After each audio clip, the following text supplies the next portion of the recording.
Баршаңызға қайырлы күн достар, менің каналыма қош келдіңіздер.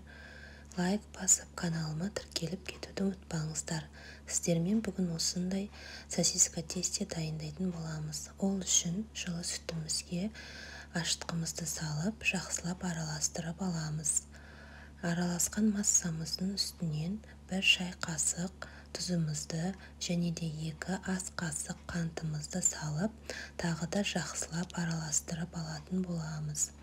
Видеоны менімен бірге соңына дейін көріп, сіздер де жасап көріңіздер. Біздің осы массамыздың үстіне енді 1 жұмыртқамызды және де ерітілген 4 ас қасық сары майымызды салып, сұйық массамызды бір қалыпқа келтіріп, жақсылап араластырып алатын боламыз. Дәл видеода көрсетілгендей етіп жасауға кеңес беремін. Дайын болған сұйық массамызды 350 грамм ұнымыздың үстіне құйып, осылай қамыр дайындап алатын боламыз. Бірінші күрекшенің көмегімен араластырып, кейін қолымыздың көмегімен жұмсақ қамырды илейміз.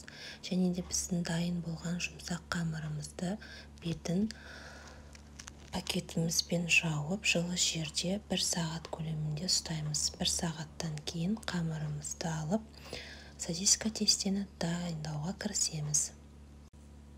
Қамырымызды осылай бөліктерге бөліп аламыз және сосискамызды арасына салып, осылай орап, үстінен жұмыртқамыздың сарысын жағып, қызып тұрған пешімізде 180 градуста 30-25 минуттай пісіріп аламыз. Мен үстінен әрлеу үшін осындай мак ұнтағын қолдандым. Өздеріңіздің қалауларыңыз бойынша күнжутты қолдансаңыздар болады. Барлықтарыңызға ас болсын, сіздер де үй жағдайында осылай жасап көріңіздер. Келесі видеода кездескенше.